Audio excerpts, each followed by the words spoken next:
Assalamualaikum warahmatullahi wabarakatuh.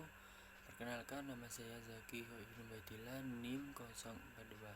Di sini saya sebagai moderator dari kelompok 3 mata kuliah Manajemen Siswaf yang akan menjelaskan tentang gambaran standar tata kelola zakat infak sodako di Indonesia lewat regulasi dan non-regulasi oleh pemateri yang beranggotakan Nuril Khofifatus Solihah, NIM 039, yang kedua Lulu Zaroni, NIM 102, yang ketiga Siti Khairatul Mu'awana, NIM 214.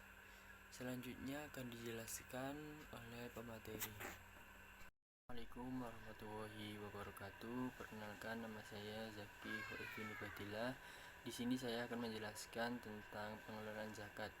Pengelolaan zakat di Indonesia memiliki kekuatan dan memiliki beberapa keuntungan, antara lain yang pertama, untuk menjamin kepastian dan disiplin pembayar zakat. Kedua, untuk menjaga perasaan rendah diri para mustahik zakat apabila berhadapan langsung untuk menerima zakat daripada muzaki. Yang ketiga, untuk mencapai efisiensi dan efektivitas serta sasaran yang tepat dalam penggunaan harta zakat menurut skala dan prioritas yang ada pada suatu tempat. Keempat, untuk memperlihatkan syiar Islam dalam semangat penyelenggaraan pemerintah yang islami.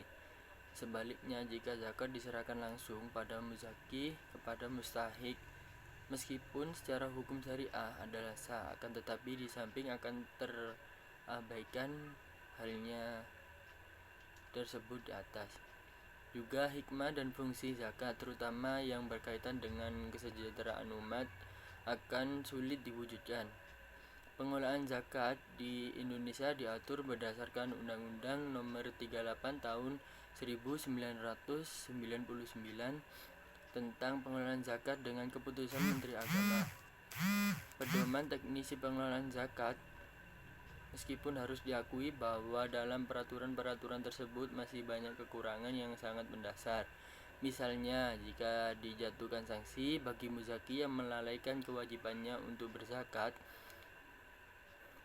atau tidak mau berzakat, tetapi undang-undang tersebut mendorong upaya pembentukan lembaga pengelolaan zakat yang amanah, kuat, dan dipercaya oleh masyarakat. Assalamualaikum warahmatullahi wabarakatuh. Perkenalkan, nama saya Nuril Khofifatus Solihah, NIM 19072110039. Di sini saya akan menjelaskan tata kelola zakat. Dalam Undang-Undang Dasar RI Nomor 23 Tahun 2011 tentang pengelolaan zakat adalah kegiatan perencanaan, pelaksanaan, dan pengkoordinasian dalam pengumpulan, pendistribusian, dan pendayagunaan zakat. Pengelolaan zakat dilakukan oleh Badal Amil Zakat yang dibentuk oleh pemerintah yang diorganisasikan dalam bentuk suatu badan atau lembaga. Pengumpulan zakat dilakukan oleh Badan Amil Zakat dengan cara menerima atau mengambil dari muzaki atas dasar pemberitahuan dari muzaki. Yang selanjutnya adalah urutan tata kelola zakat. 1. Pengertian perencanaan. Perencanaan atau planning dalam mengelola zakat diperlukan perumusan dan perencanaan tentang apa saja yang dikerjakan oleh pengelola zakat, yaitu amil zakat, bagaimana pelaksanaan pengelolaan zakat yang baik, kapan mulai dilaksanakan, di mana tempat pelaksanaan, siapa yang melaksanakan, dan perencanaan-perencanaan lain.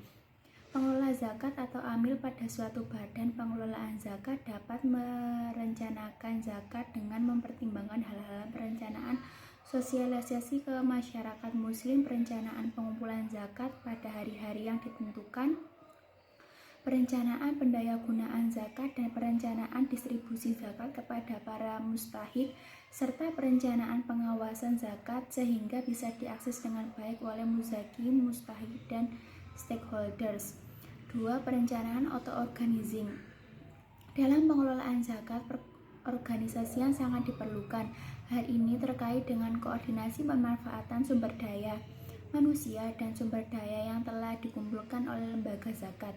Pengorganisasian dalam pengelolaan zakat bertujuan agar zakat dapat dikelola dengan kredibel dan efisien serta dapat tepat sasaran untuk mencapai tujuan.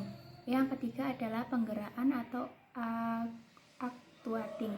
Dalam pengelolaan zakat, penggeraan actuating memiliki peran strategis dalam memberdayakan kemampuan sumber daya amil atau pengelola zakat. Sebab dalam pengelolaan zakat, pergerakan memiliki fungsi sebagai motivasi sehingga sumber daya amil zakat memiliki disiplin kerja tinggi. Yang keempat, pengawasan atau controlling. Dalam pengelolaan zakat, kewajiban yang harus dilakukan setelah tahapan-tahapan manajemen adalah pengawasan. Proses kontrol merupakan kewajiban yang terus-menerus harus dilakukan untuk pengecekan terhadap jalannya perencanaan dalam organisasi termasuk dalam pengelolaan zakat. Kesalahan dalam perencanaan, pengorganisasian, dan pengawasan dapat diteliti dengan cara mengontrol dan mengawasi setiap kegiatan yang telah dilakukan oleh pengelolaan zakat. Sekian yang bisa saya sampaikan. Wassalamualaikum warahmatullahi wabarakatuh. Assalamualaikum warahmatullahi wabarakatuh. Sebelumnya, perkenalkan nama saya Siti Horiyatul Maulana, NIM 214. Di sini saya akan menjelaskan materi selanjutnya, yaitu peran para ulama dalam tata kelola zakat. Peran ulama mencoba untuk merumuskan tata cara mengelola zakat dengan baik, maka mereka mempunyai pandangan-pandangan tentang pengelolaan zakat sebagai berikut. Yang pertama, para ulama sepakat bahwa yang berhak mengumpulkan zakat pada harta tetap dan tidak boleh ditangani secara perorangan, termasuk pendistribusiannya. Hal ini dilandaskan pada dalil dari sabda Rasulullah SAW bahwa Rasulullah memerintahkan utusan dan para pekerjanya untuk mengumpulkan zakat dari kaum muslimin. Dan Rasulullah sendirilah yang memaksa kaum muslimin agar mereka menunaikan zakatnya untuk kepentingan negara dan memerangi orang yang menolak untuk menunaikannya. Kemudian yang kedua, para ulama telah sepakat bahwa pengumpulan dan pendistribusian zakat pada harta bergerak baik berupa uang maupun harta barang dagangan dilakukan oleh pemimpin. Imam Al-Razi ketika menafsirkan surah At-Taubah ayat 60, ia menjelaskan bahwa zakat berada di bawah pengelolaan pemimpin atau pemerintah.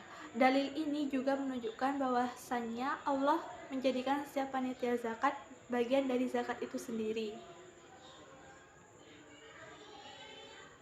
Yang kesemuanya ini menunjukkan atas kewajiban dalam pengelolaan zakat memerlukan persiapan dan perencanaan yang matang.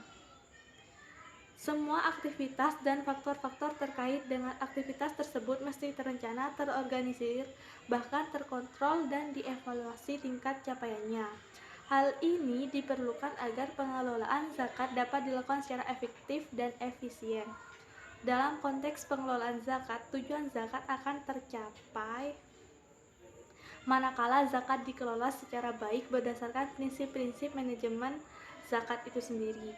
Dengan kata lain, manajemen zakat merupakan pengarantara bagi tercapainya kesempurnaan pelaksanaan zakat. Oleh karena itu, dalam pengumpulan zakat mestinya didasarkan pada prinsip-prinsip manajemen. Agar terciptanya pengelolaan yang baik tersebut, suatu negara yang mayoritasnya berpenduduk muslim seperti di Indonesia, pemerintah seharusnya membentuk suatu badan tertentu yang mengurusi masalah pengelolaan zakat. Oleh karena hal tersebut inilah dibentuklah BAZ, yaitu Badan Amil Zakat. Sekian penjelasan dari saya. Terima kasih. Wassalamualaikum warahmatullahi wabarakatuh. Assalamualaikum warahmatullahi wabarakatuh. Nama saya Lutfi Zahroni, NIM 102. Kali ini saya akan melanjutkan dari pemateri sebelumnya yang sudah dijelaskan. Nah, selanjutnya yaitu peraturan pemerintah tentang pelaksanaan Undang-Undang Nomor 23 Tahun 2011. Yang dimaksud dengan pengelolaan zakat merupakan kegiatan perencanaan, pelaksanaan dan pengordinasian dalam pengumpulan, perindustrian dan pemberdayaan zakat. Badan Zakat Amil Nasional, Badan Amil Zakat Nasional yang selanjutnya disebut Basnas adalah lembaga yang merupakan pengelola zakat secara nasional.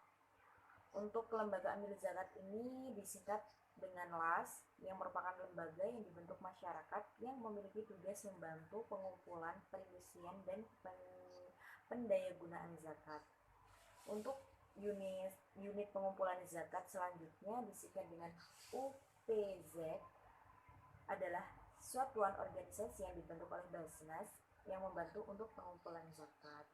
Nah, untuk hak amil ini bagian tertentu dari zakat yang dapat dimanfaatkan untuk biaya operasional dalam pengelolaan zakat sesuai dengan syariat Islam. Untuk Undang-Undang tahun nomor 23 tahun 2011 ini tentang pengelolaan zakat, dan di dalam ini menteri yang menyelenggarakan urusan pemerintahan di bidang agama. Untuk isu tentang PP nomor 14 tahun 2014 ini terdapat dua isu krusial. Yang pertama yaitu kelembagaan Basnas.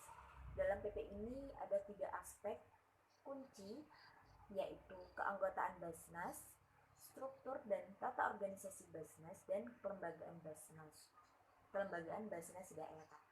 Untuk yang isu kedua ini kelembagaan LAS, PP nomor 14 tahun 2014 ini telah mengadopsi hasil keputusan dari Mahkamah Konstitusi, di mana syarat pendirian LAS ini adalah terdaftar sebagai ormas Islam atau badan hukum.